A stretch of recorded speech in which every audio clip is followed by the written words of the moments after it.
Lisa, does the second have to be from the prevailing side as well, or only the vote? Okay. All right, we're calling the meeting back to order. As long as the staff thinks they can get us the stuff by Friday. This is nuts getting stuff the day after. And we are, there has been discussion and looking at paperwork and figuring out if and how we would vote on each item, what would happen. So, Deputy Mayor, you have a... Yes, being on the prevailing side of the last motion, last vote, I would like to reconsider my vote. Second. What are the parameters of the reconsideration? That we defer this for 1 week until the 18th. Oh, my God. Comments or... Point of order. Councilmember Lesser? When you dismissed, I had made a I had the floor and was making a motion. Isn't that correct, Lisa? Your mic. Mike, Mike. Big Mike. Wait. We were discussing congressional language, yes. Okay, so we would have to honor the fact that, thank you for the reminder. It's been a long night, so I apologize. So, Councilmember Lesser, you did have the floor. So therefore, would you like to begin with your motion? Yeah, thank you, Madam Mayor. I would like to make my motion for Exhibit A to approve as presented by the fact finder. In regards to Exhibit B, I would like to approve the recommendation of 17% of the fact finder. And in regards to Exhibit C, I would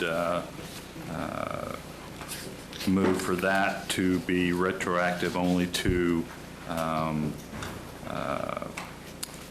January of 2019.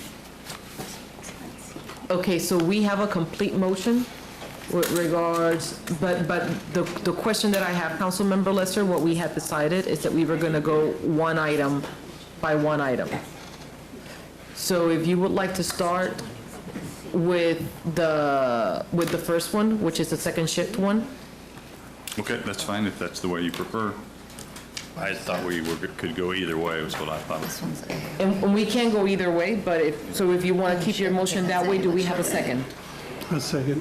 We have a motion and we have a second, so that everybody that's here making the decisions, what Councilmember Lesser has proposed is that second shift be approved, 17% pay increase be approved, and that the back pay, rather than going all the way back to 2018, would start in 2019.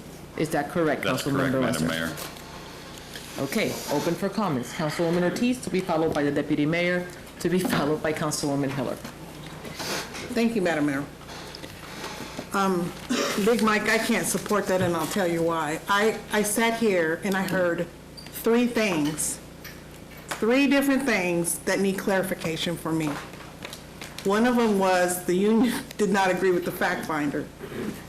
There's three things out there. I'm not going to sit here and rush my vote, so I cannot support this because I would like to see us take our time and come back. That was one of the things. If the union doesn't support that, there's a lot of unanswered questions, and I'm not going to continue with the other two things, but to me that they're very crucial and they're very important, so I can't support your motion for those reasons and those reasons only. Thank you, ma'am. Deputy, would you like to respond? Yeah. Yes. No, I understand, Sylvia. I will say, though, that the union did support the fact finder's report. Yes, Councilwoman Ortiz.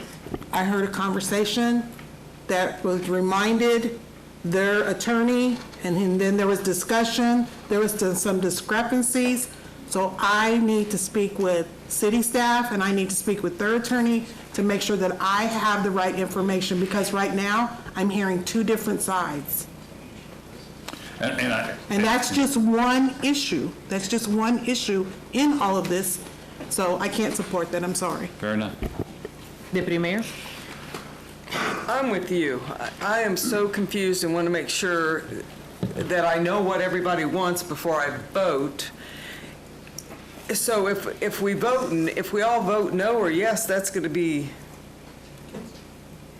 oh, and I think that's wrong. I just think it's wrong to make those, to make me vote when I'm not ready to vote. Councilwoman Hiller, to be followed by Councilmember Jensen. I'm very uncomfortable with the particular motion, and I think that with the best of intentions, the proposal as made lays out why staff is recommending we separate into Exhibit A, B, and C in sequence.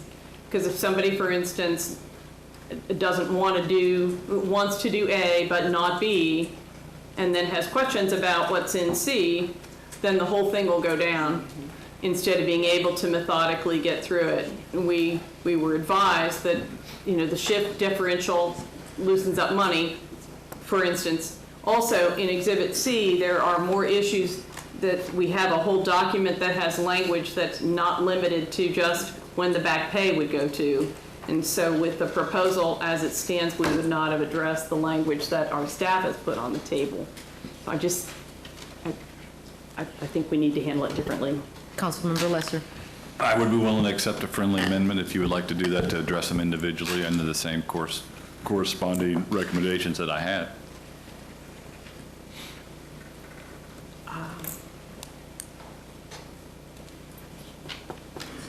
I guess I think there's enough confusion that I still am thinking we should wait, and we had some requests that we have a kind of a step-by-step for each one of these that showed what the original, I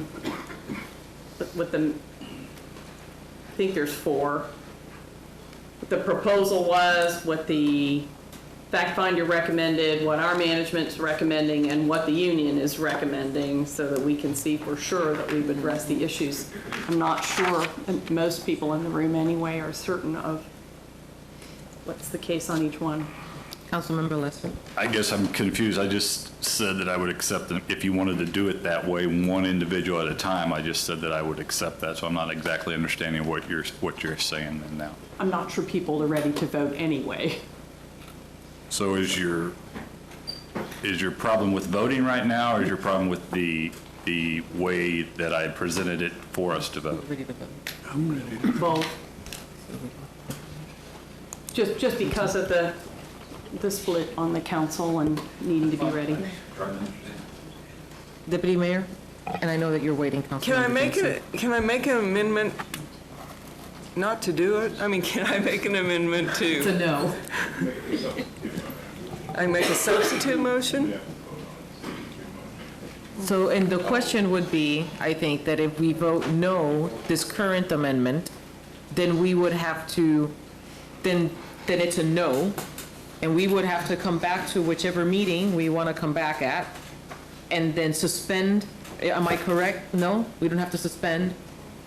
No, Mayor, if you all vote no on this proposed amendment, then it fails, and then you go back to the discussion. Okay, perfect. But on the reconsideration piece, the last motion that was made was to defer to July 2nd. So it would really have to be the same motion. You'd have to reconsider the same exact motion, which would be July 2nd, not June 18th. Okay, thank you for that clarification. Unless I meant, I can't do a friendly amendment, why not? Because we voted. So how do I We could vote it get rid of down Mike's and- motion? So, That's what I mean. It's been seconded. it's been seconded.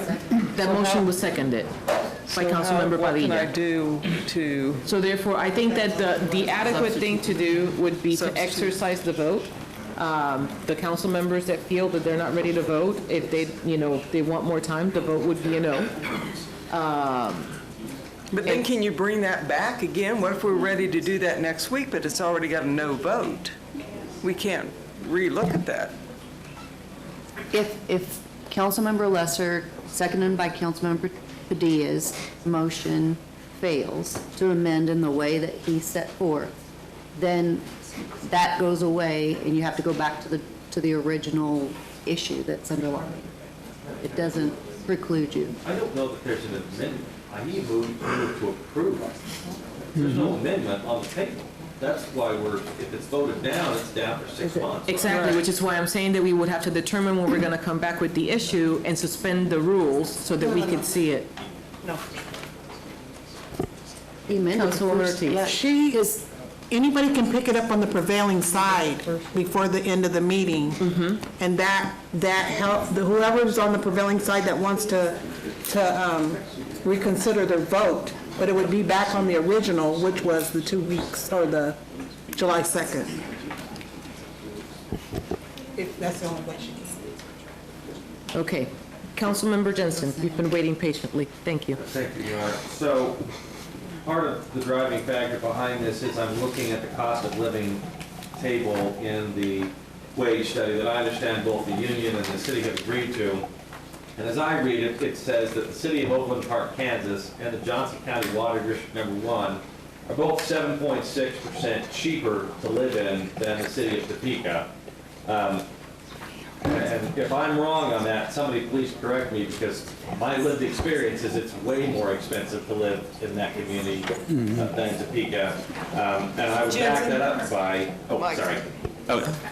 Quickly, according to the table in the study, it indicates that the city of Johnson County and the Water District Number 1 over there are 7.6% cheaper than the city of Topeka, which my lived experience is to the contrary, and I would back that up by the report indicating that Lawrence is 4% higher than the city of Topeka, which is more inclined with what I would expect. So, given that this is a crucial table to the validity of the study, and as I read it, it's wrong, I'm going to call the entire study into question, and thus am not ready to vote for it tonight.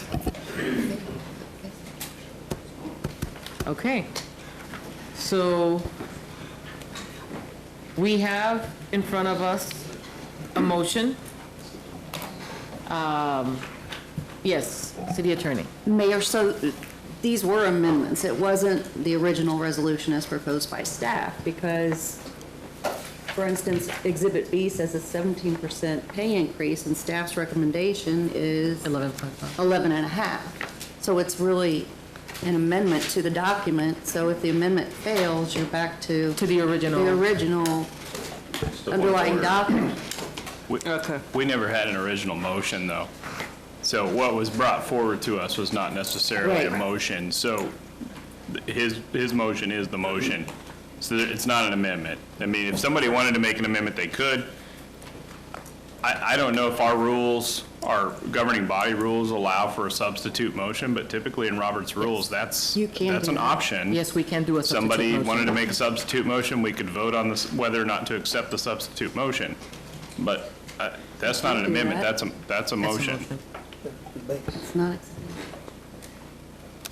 Councilman Jensen. So then can we do a substitute motion to defer it for 1 week? And give staff some time to sort out why apparently it's cheaper to live in Overland Park? if you're on the,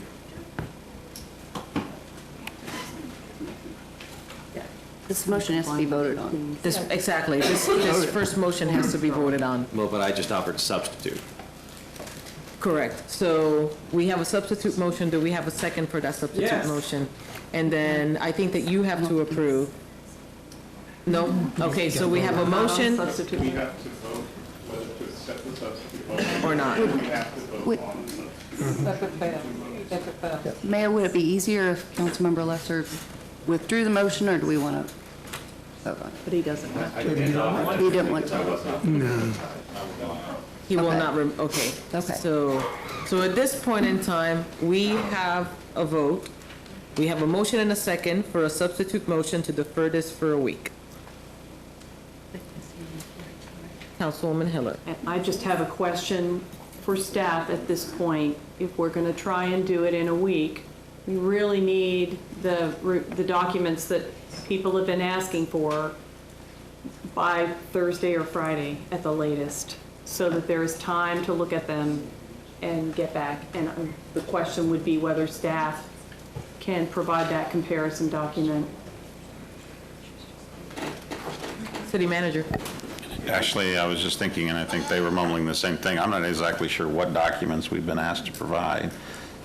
Well, what I'm hearing is for exhibits A, B, and C to lay out what the issues are, what the original proposal was, what the fact finder recommended, what management is recommending, and what the union is asking for, Well, so that people can see what the. I think Is that what I'm hearing?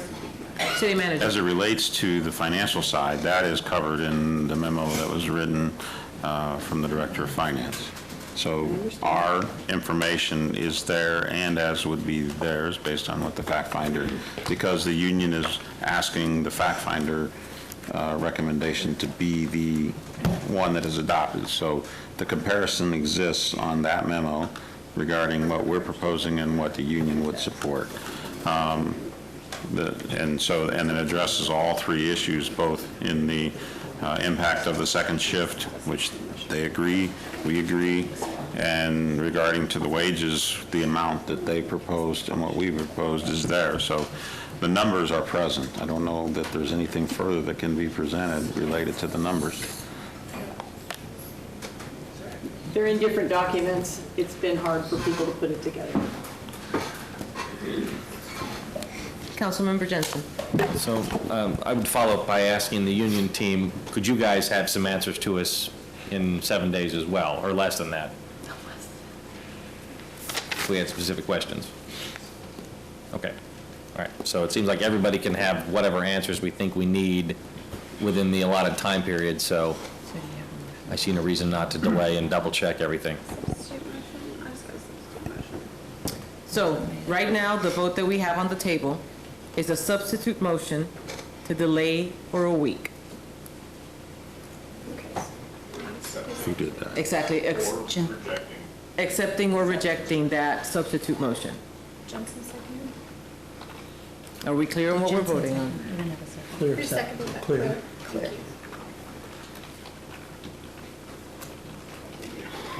Okay, so if we're clear that we are accepting or rejecting the substitute motion, let's proceed with voting.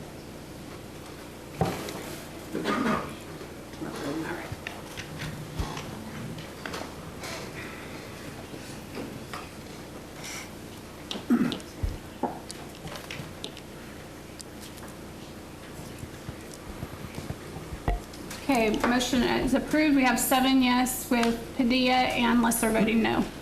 Okay, so we have accepted the substitute motion. At this point in time, we have to vote on the new motion. No? Yes? Yes. Yes. The new motion. What's the new motion? To delay for a week. Isn't that what the substitute was? That was That's okay. for it to become the new motion. Consider it. Okay. We're good. To June 8th. So do we have a motion? Or, Yes. It's already on the table. oh, okay. Same motion, okay. It's late.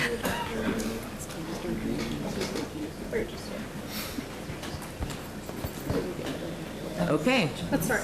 I'm sorry. Hold on just a second here. For June 18th, right?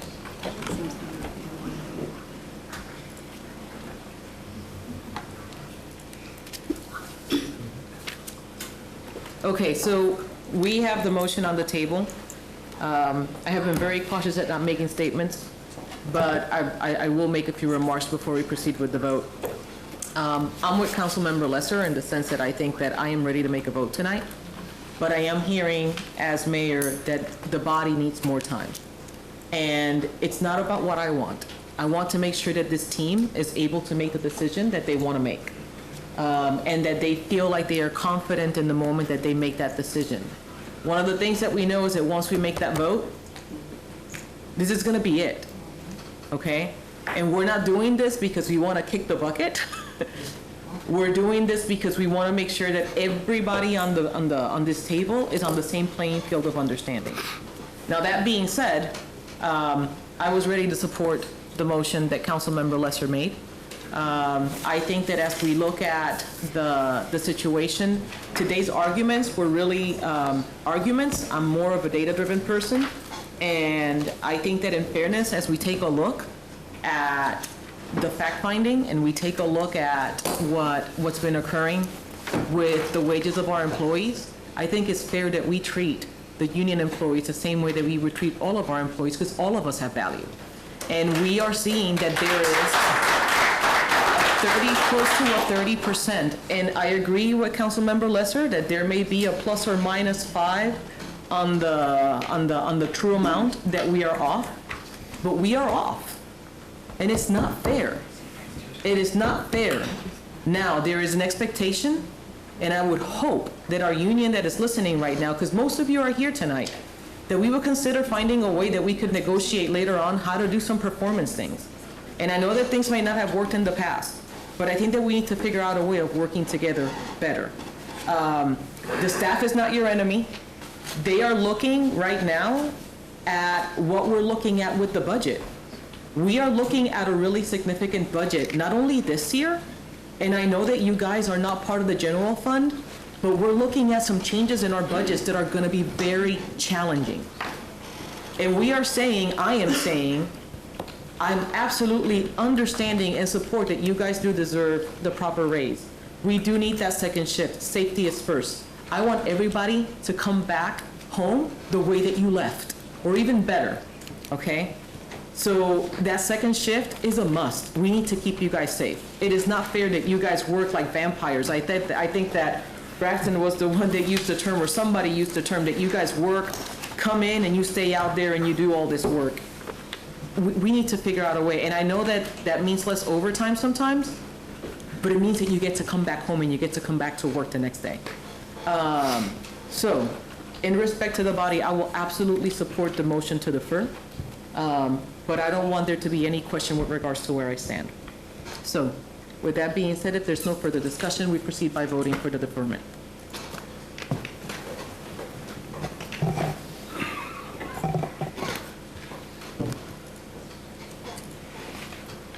We have 7 yes, motion passes. Council members Padilla and Lesser voting no. Motion passes. At this point in time, this item will be brought back to the governing body in a week. Councilwoman Ortiz. Thank you, Madam Mayor. It's 9:54. Our meeting ends at 10 o'clock. City, we had, if you wouldn't mind, Councilwoman Ortiz, city manager had a discussion.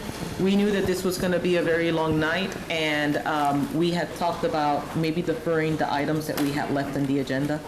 That's what I was going to say. I've had a hard day. I'm ready to go home. So I'll make that motion. Councilman Mays. I understand the willingness to do that. I know that we do have folks that were signed up to speak that have sat through this entire discussion tonight. And not people that are getting paid to be here. So I would vote against deferment on some of these items. So we have a motion. Do we have a second? I would just like to defer the non-action items and finish out the meeting with public comments or announcements. That's my motion.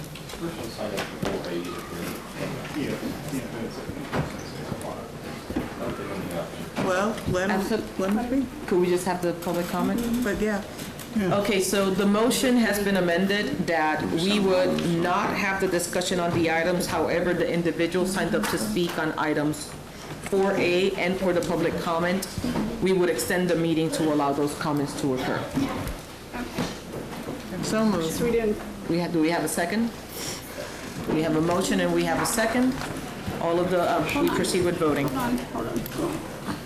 We're deferring items 4A and B till next week, but we're continuing with public comment. And but we're extending And to allow for the meeting. public comment. Just deferring. Just defer, Yeah, we don't not know to a what the date. agenda's going to be like. Okay, I know we got a ton on the 29th on there already with 3 items. okay. Maybe July 2nd.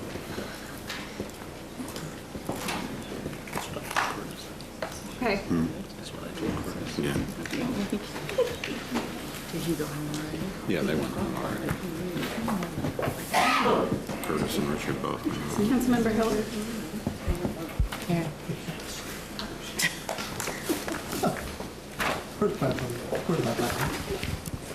We have 8 yes. Eight Mr. having Lester voting voted yes, the no. motion passes. The first person signed up to speak is Mr. Paul Ryan with regard to the discussion with the dynamic core. Burn. Sorry. I actually don't mind coming back. You guys have all had a long day, so No, please, I give me mean, the opportunity to talk. I'll take it. I appreciate you guys spending such a long time here. So I just wanted to talk about tax increment financing. I'm an economist. I'm a resident of Topeka, and the basic story of tax increment financing is that it doesn't cost the city anything. That it only kind of diverts revenue captures revenue that was generated from initial economic development. It's an interesting kind of concept. I first heard about tax increment financing and this exact argument back in 2000 when I was a graduate student at the University of Illinois. I did it as my dissertation. I spent a lot of time reading. I've read hundreds of TIF reports for the city of Chicago to do my dissertation. I've done a lot of research on it. So I just tell you that story in the sense that I've spent a lot of time thinking about tax increment financing. In doing my research, I don't have a negative view of tax increment financing. I think it's just a little bit more complicated than that simple story that is often told, that it doesn't divert any tax revenue from the city. In watching the May 21st meeting, I think you guys started asking a lot of questions that made you realize it's a little bit more complicated than that, because you guys were all talking about what's the impact on the revenues for the city, and you were discovering that, it is going to have a negative impact on the revenue. You're going to create this tax increment financing district, and in the initial years, it's going to take away some money that you would have otherwise had. And the city council was concerned about that. And the reason that is that the story's a little bit more complicated than just TIF captures the revenue generated by the new development. TIF does what the law says it does. It captures anything above and beyond the base property value. So that could be development that was generated by, or property value growth that was generated by new development. It also captures things that are just general increase in demand for property. It captures basic inflation. And I know in the May 21st meeting, I think one of the council members was saying how, property values have just gone up 3%. And I think Councilman Jensen said his property went up 3 times or something like that, his property taxes. TIF captures all of that. That's what the law says. It just captures everything. So, the big issue is thinking about, everyone was concerned about, should we delay the TIF until we have a development? When you think about capturing the inflation, the amount it's going to capture is going to get bigger and bigger over years. It's not the first or second year. And I think an important question, I think Councilman Emerson asked, was how much property are we talking about? How much revenue is being generated today for that TIF district? Look at that amount, and if you're expecting 3% growth without any development, put it in a spreadsheet. What happens a year from now, it's going to be, for every $1 million, it's going to be... have a minute. It's going to be really small, right? How much it goes up, but the next year it's going to get bigger. The year after that it's going to get bigger, and it's going to get bigger and bigger. It's not the first two or 3 years that TIF is in effect that it's going to capture it. Just like your retirement savings, it gets bigger and bigger as it exponentially grows over time. Look 5 years out. Look 10 years out. That's when it's really going to get costly. And it's not to say TIF is a bad thing. It's going to, hopefully, it certainly would increase development in that area. It's going to grow above and beyond inflation, but TIF, it captures everything. It just captures what the law says it captures, which is anything above the base. And if you look at those numbers, it's going to start getting big. 20 years out, just 3% growth turns $1 million in tax revenue to $1.8 million. So it's going to capture that, and it could be spent for private development. It could be spent for things like expanding the sidewalks and stuff like that. So you have to think about the cost and hopefully think about the benefits as well. So I support downtown development. I think it could be good for the city, but to do cost-benefit analysis, you really have to do cost. thank you for giving me a couple extra seconds, and I appreciate you guys spending all day here to talk about the important issue today. Thank you for your comments, you. sir. We appreciate it. Next person signed up is Ms. Linda Oakes. Messing up all the last names tonight.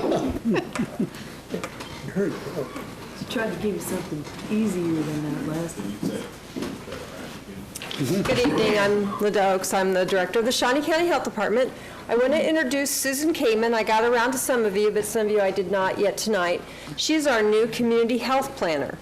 And she is here as, she's an employee of the health department, but she is funded, half of her position is being funded by the Topeka Community Foundation.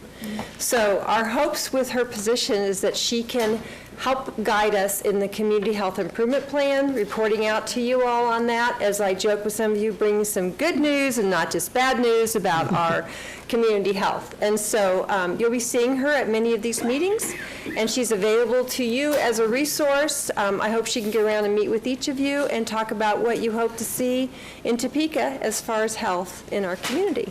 So thank you. Thank you. Thank you for sticking with us tonight. Thank you. The next person is Robert Troop Jr. He He stayed a left? long time, but Okay. And then Mr. Lucas Ryan.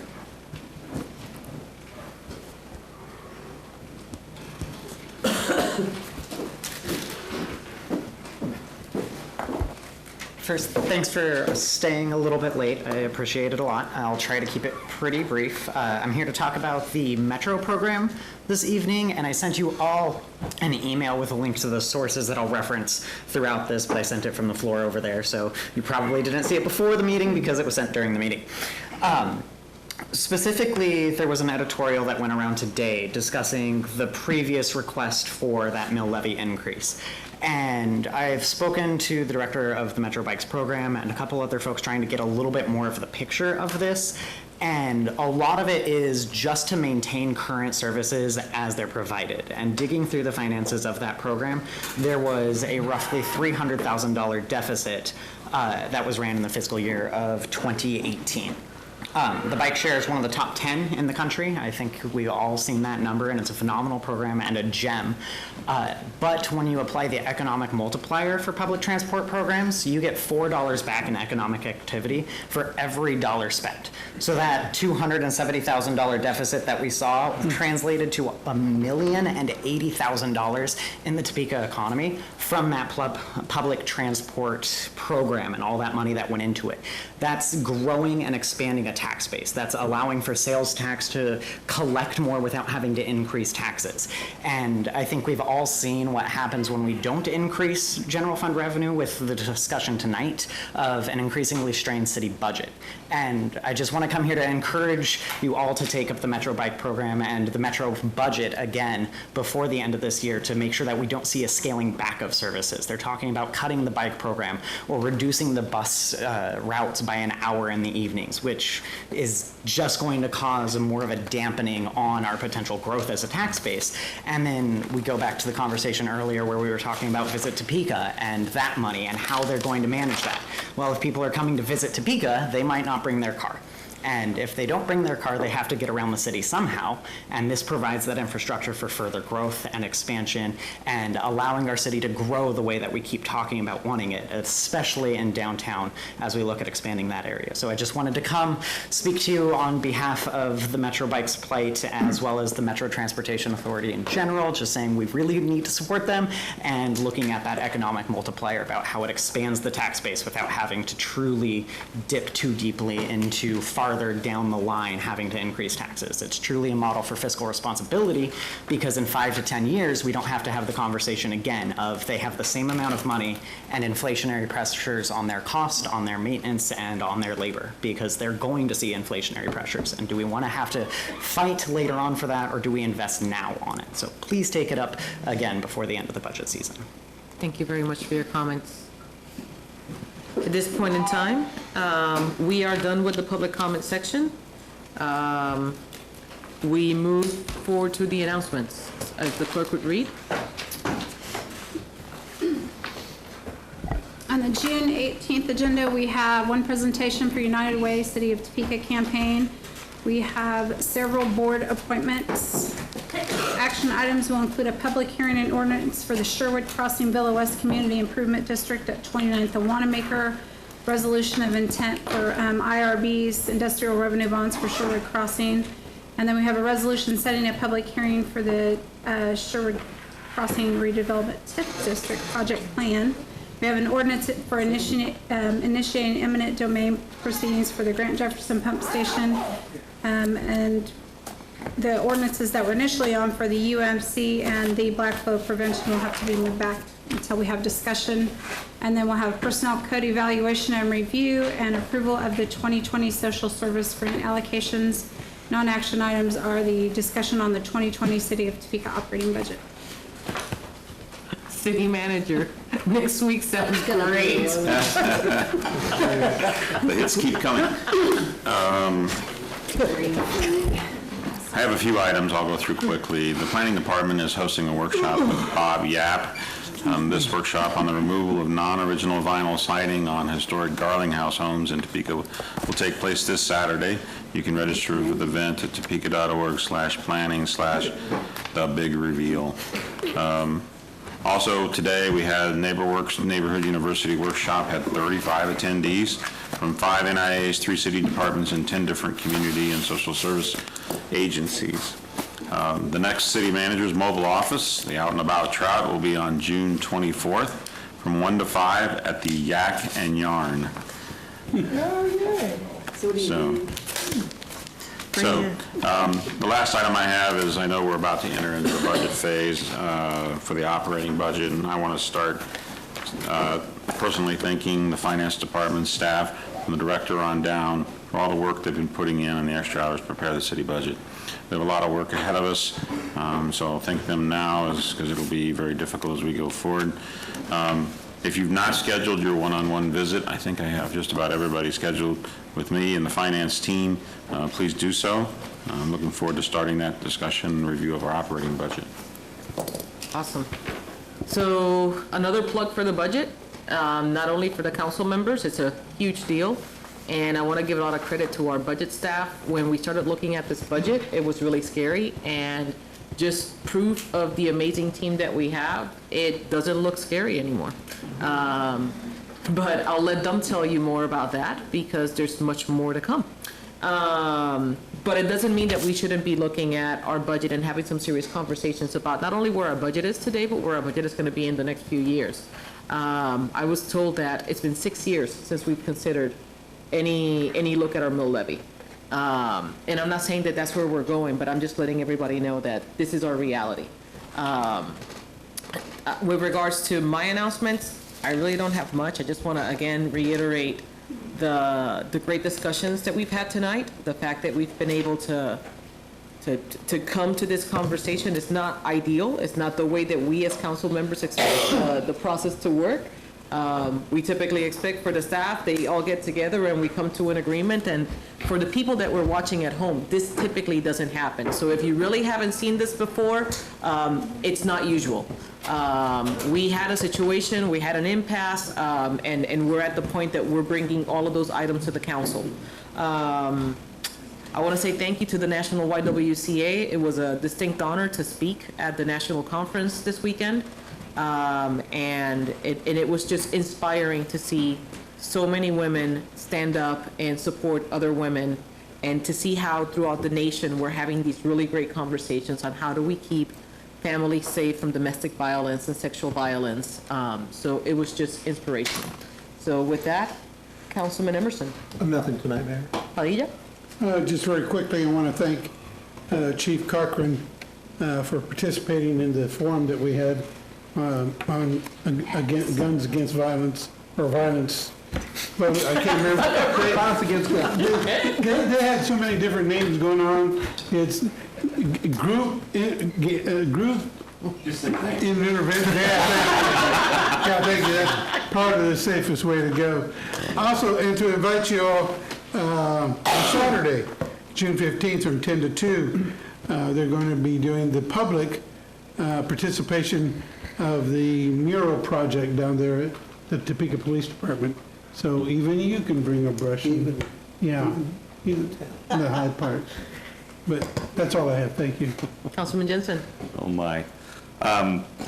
Sunday is Father's Day, and my dad has been a huge part of my life and getting me where I am today, and now I have a son, and I'm trying to live up to his incredible, it's really been an honor to be his son, and he's been an incredible dad, and I'm trying to do that for my son. My wife, I'm sure, has something wonderful planned for my first Father's Day. She doesn't yet know it, but my son bought me a new cordless drill. It'll be here tomorrow, so that's going to be fun. But moral of the story is, if your dad is still around, hug him and tell him how much he means to you. Have a nice week, everybody. Councilman May said no comments. Councilman Lesser. Councilwoman Hiller. Just briefly, I want to reiterate Councilman Padilla's comments.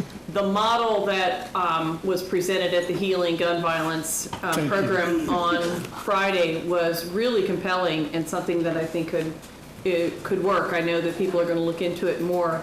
And further, I went to it had a different name too, but the charity detox programs on Saturday morning as well as all day yesterday. And that too was a model, very provocative.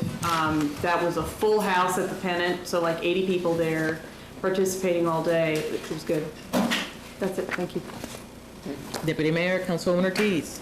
I just want to wish Doug Gerber a happy Father's Day. He's got enough of them Gerberettes, and so he deserves it. But no, really, just wanted to tease you a little bit. I just wanted to wish all of you gentlemen a happy Father's Day, and I hope that you have a good day. Even you, City Manager, don't have as many as Doug, but that's okay. It's okay. City Manager, I keep trying to turn this in, and I always forget, so I'm going to do it right now. Go to 5th and Topeka Boulevard with me. It's a one-way street going east, okay? And I work at a building at 5th and Van Buren, and daily I see cars travel west on the one-way. And I know about a month ago there was a semi that turned the corner and took out a pole on Harrison. So I just cringe at all the cars that go the wrong way. Is there any way that we could paint on the ground, like I see them in the bigger cities, like the arrows? I think that would help.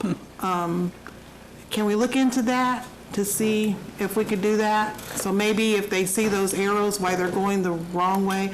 I mean, they come all the way from Kansas Avenue and fly down there, and I've seen accidents. I've seen it all. So I didn't know if we could start something like that. That would be great. Thank you. Thank you very much to all the fathers out there. Happy Father's Day. And with that, this meeting is adjourned. Yay.